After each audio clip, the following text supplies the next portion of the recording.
अस्सलाम वालेकुम एवरीवन, कैसे हैं जी आप लोग? खैरियत से हैं? ठीक ठाक हैं? स्टेटिस्टिक फॉर ऑल की सीरीज हमारी चल रही है और आज हमारा टॉपिक है T test. This is perhaps one of the most widely used and most commonly used test in statistic. आप अक्सर रिसर्चेस में भी और वैसे भी आप देखेंगे कि आपको ज़्यादातर जो इश्यूज आते हैं वो टी टेस्ट के हवाले से ही आते हैं। तो हम कोशिश करेंगे कि इस पे 2-3 वीडियोस बना दें ताकि अलग अलग आपको इसका कॉन्सेप्ट जो है वो डिटेल में समझ आ जाए। सबसे पहले हम ये समझते हैं कि ये टी टेस्ट होता क्या है। ये टी टेस्ट बेसिकली सादा तरीन लफ्ज़ों में अगर आपको बताऊं तो ये आपको हेल्प करता है कि आप जो मीन है उसको चेक कर लें। जो आपने मीन पॉपुलेशन का है हम उसको सिर्फ टेस्ट करते हैं। एक सैंपल पे भी करते हैं। पहले हम एक सैंपल वाला क्वेश्चन करेंगे, फिर हम नेक्स्ट में इंशाल्लाह 2 सैंपल वाला भी करेंगे, फिर पेयर्ड में भी करेंगे ताकि आपको अच्छे से टी टेस्ट समझ आ जाए। क्योंकि टी टेस्ट तकरीबन आपको ज़्यादातर आपके रिसर्चेस में भी आगे अगर आप जाके थीसिस करेंगे तो वहाँ पर भी आप मोस्टली टी टेस्ट ही लगाते हैं, या फिर एफ टेस्ट का भी थोड़ा सा काम होता है, एनोवा वगैरह को भी हम उसमें आगे चल के करेंगे। तो बहुत ही आसान है ये टेस्ट और बहुत ही कॉमनली यूज्ड है। और अगर आपने पिछली वीडियोस देखी हैं तो आपको इसको समझने में बहुत आसानी मिलेगी। वही 6 स्टेप्स हैं, उन्हीं 6 स्टेप्स को हमने फॉलो करना है। मैंने एक ही पैटर्न रखा है ताकि आपको जो स्टेटिस्टिक के टेस्ट्स की समझ है वो बड़ी आसानी से आ जाए। तो बिस्मिल्लाह करते हैं। हमारे पास एक क्वेश्चन है जिसमें वही पहला देखें, mu 66 and mu is not equal to 66। For example हम ये कहते हैं जी एक क्लासरूम है और हम वहाँ पे जाके देखना चाहते हैं और हमें पता चला जी यहाँ पे जो स्टूडेंट्स हैं उनकी एवरेज जो हाइट है वो 66 क्या कहते हैं सेंटीमीटर है। पता नहीं कितने मतलब 66, चलिए कोई भी लेते हैं, 66 मार्क्स हैं लेट्स सपोज। उनकी एवरेज आईक्यू लेवल जो है, आईक्यू लेवल 66 है फॉर एग्जांपल। तो हम उस मीन को टेस्ट करना चाहते हैं कि जी ये एक कॉलेज के या एक यूनिवर्सिटी के स्टूडेंट्स का जो आईक्यू है वो 66 है, एवरेज आईक्यू। तो हमने क्या किया है, हमने लेट सपोज वहां पे जाके 10 स्टूडेंट्स का टेस्ट लिया। ठीक है, ये 10 स्टूडेंट का टेस्ट है फॉर एग्जांपल, 1 2 3 4 5 6 7 8 9 10। तो अब हम इस मीन को टेस्ट करना चाहते हैं कि आया इन जो हमने सैंपल कलेक्ट किए इनका भी जो मीन आईक्यू आ रहा है वो 66 के करीब करीब आ रहा है या नहीं। ये जो 66 है इसको हमने जस्टिफाई करना है। हम कहते हैं either the IQ level, average IQ level is 66 और not equal to 66। Second 0.05 alpha हमने ले लिया। इसका टेस्ट स्टैटिस्टिक है वही है जैसे हमने काई में भी किया था, आपको याद होगा, x bar minus mu divide by s divide by n under root. आपको याद होगा हमने z टेस्ट किया था, तो z टेस्ट में हमने ये किया था कि जी x bar minus mu divided by sigma under root 10, ये किया था। ठीक है, तो इसको थोड़ा सा आई थिंक आपको नजर नहीं आ रहा होगा, ये now it's better I think. So x bar minus mu divide by sigma and divide by under root n।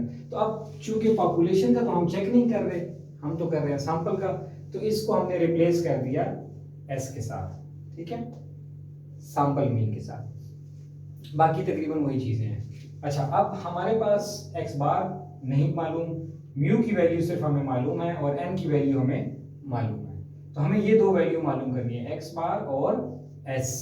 ठीक हो गया। अब x बार क्या होता है, summation x divided by n, ये हमारी वैल्यू होती है summation x divided by n। Summation x कैसे मालूम करेंगे, x की वैल्यूज ऑलरेडी हमारे पास गिवन है, इसको हमने सम कर लिया, जमा कर लिया, हमारे पास आ गया 678 और n कितना है हमें मालूम है, 10n है, यानी 10 ऑब्जर्वेशंस हैं, 1 2 3 4 5 6 7 8 9 10। ठीक हो गया, इसको हमने डिवाइड किया तो हमारे पास x बार की वैल्यू आ गई। चलिए ये वैल्यू तो आ गई, ये भी है, ये भी है, ये भी है। अब s रह गया, s की वैल्यू कैसे मालूम करेंगे, बहुत आसान है, स्टैंडर्ड डिविएशन का फार्मूला है, थोड़ा सा इसमें चेंज है, सिर्फ हमने यहाँ पे करना है 1 और n माइनस 1 क्योंकि ये सैंपल का मीन है। बाकी वही x bar sorry x square, ठीक है, x square minus summation x whole square divide by n।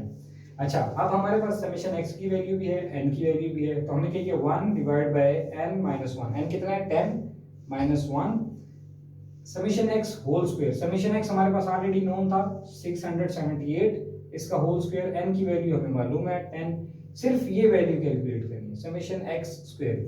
कैसे करेंगे, एक्स हमें गिवन है, सब का स्क्वायर ले लेंगे, 63 का स्क्वायर यहाँ, 63 का स्क्वायर, 66 का स्क्वायर, 67 का स्क्वायर। थोड़ा सा काम तो आप करेंगे ना, ठीक है, ये थोड़ी सी उंगलियां हिला के आप काम कर लेंगे, ये कैलकुलेट करेंगे तो हमारे पास ये आ जाएगा 46,050।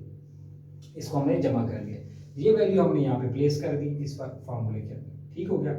इसका स्क्वायर लेंगे और उसको 10 से डिवाइड कर देंगे, जो वैल्यू आ जाएगी उसको इसमें से माइनस कर देंगे, ठीक है, और उसको फिर हम 9 से डिवाइड करेंगे, 10 - 1 9 से डिवाइड करेंगे तो हमारे पास ये वैल्यू आ जाएगी, ठीक हो गया।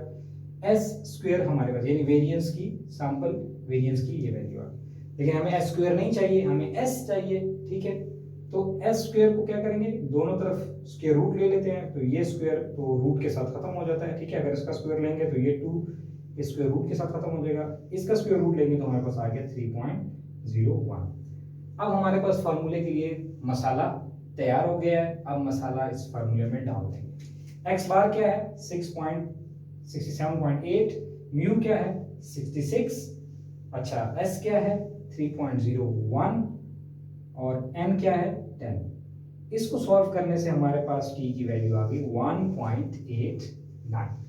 ये हमारा चौथा स्टेप हो गया, अल्फा भी हो गया, टेस्ट स्टैटिस्टिक इसकी कैलकुलेशन भी हो गई। नेक्स्ट स्टेप क्या है, क्रिटिकल रीजन, ठीक है। क्रिटिकल रीजन क्या होता है, अब चूंकि टू टेल टेस्ट है तो हमने एब्सोल्यूट वैल्यू ले ली, एब्सोल्यूट यानी कि ये जो टी वैल्यू है ये या इससे बड़ी होगी या इससे कम, दोनों सूत्रों में हमारे जो कैलकुलेट उसको हम कंपेयर करेंगे क्रिटिकल वैल्यू के साथ। टी चूंकि टू टेल टेस्ट है तो हमारे पास अल्फा कितना है 0.05, तो ये हो जाएगा 0.05 डिवाइडेड बाई 2, तो कितना हो जाता है 0.025, यानी इसको हम ऐसे करते हैं 0.05 डिवाइड बाई 2, तो ये हो जाता है 0.025, ठीक है। ये वैल्यू हमने देखनी है टेबल में जाके 9 के अगेंस्ट क्या वैल्यू आ रही है, तो 9 के अगेंस्ट जो वैल्यू आ रही है वो आ रही है 2.62, ठीक है 2.62। अब हम इसको देखते हैं, ये है हमारा जनाब क्रिटिकल रीजन की वो बेल शेप का टी, सेंटर में 0। अब हमारी क्रिटिकल वैल्यू क्या है, कितनी है 2.62, ठीक है, विजिबल है, आई होप आपको विजिबल है। 2.62 में थोड़ा बड़ा करके लिख देता हूँ 2.262, ठीक है। ये प्लस की वैल्यू, ये माइनस की, क्योंकि टू टेल टेस्ट है तो दोनों तरफ वैल्यू आ जाएगी। 2.262 से उस तरफ क्रिटिकल रीजन है और -2.26 से इस तरफ क्रिटिकल रीजन है, दरमियान में क्या हो जाएगा एक्सेप्टेंस रीजन, AR मैंने लिखा है एक्सेप्टेंस रीजन। अब ये वैल्यू कहाँ लाई करती है 1.89, ये इधर अंदर लाई करेगी, इधर 1.89, जाहिर है ये 2.26 से छोटी है तो इधर अंदर को लाई करेगी, तो हम ये कहाँ पे लाई कर रही है एक्सेप्टेंस रीजन के। So what we do, sorry what we say, we accept H0। तो हम कंक्लूजन में क्या लिखेंगे, since the calculated value falls in acceptance region, so we accept H0 and conclude that the average IQ of ABC University या college is 66। अगर ये value बाहर fall करती तो हम ये कहते हैं कि जी ये जो हमने सैंपल लेके टेस्ट किया है ये IQ लेवल ठीक नहीं है, ये कोई और IQ लेवल है, या ज़्यादा होगा या कम होगा। लेकिन चूंकि इस क्वेश्चन में ये वैल्यू अंदर आ रही है, ठीक है, एक्सेप्टेंस रीजन में आ रही है, तो याद रखें जब भी आपकी ये वैल्यू, सॉरी ये value T value calculated value acceptance region में आएगी तो हम H0 को एक्सेप्ट करेंगे, और उस तरफ आएगी यानी इस वैल्यू से बड़ी होती, लेट सपोज ये होता 4.89, तो हम फिर इसको यहाँ पर लिखते 2 से आगे, तो क्या होता, फिर हम कहते हैं कि H0 को हम रिजेक्ट कर रहे हैं क्योंकि value falls in critical reason, calculated value falls in critical, it is greater than the table value, जो टेबल की वैल्यू से ग्रेटर है तो हम H0 को रिजेक्ट करते हैं। लेकिन चूंकि ऐसा नहीं है, कहाँ पे फॉल कर रही है इनसाइड, ठीक है, तो हम इसको एक्सेप्ट करते हैं और कंक्लूड क्या करेंगे कि जी ये जो H0 है ये ठीक है, और ये जो IQ है ये 66 ही है। सो आई होप कि आसानी से सारी चीज़ समझ आ गई होगी। अगर ये आपको समझ आ गया है तो आगे जो हम करेंगे इंशाल्लाह 2 सैंपल वाला और क्या कहते हैं पेड सैंपल वाला, वो भी आप इजीली समझ जाएंगे, इसमें कोई डिफिकल्टी नहीं है। बहरहाल फिर भी कोई क्वेश्चन हो तो आप पूछ सकते हैं। Stay tune and stay blessed.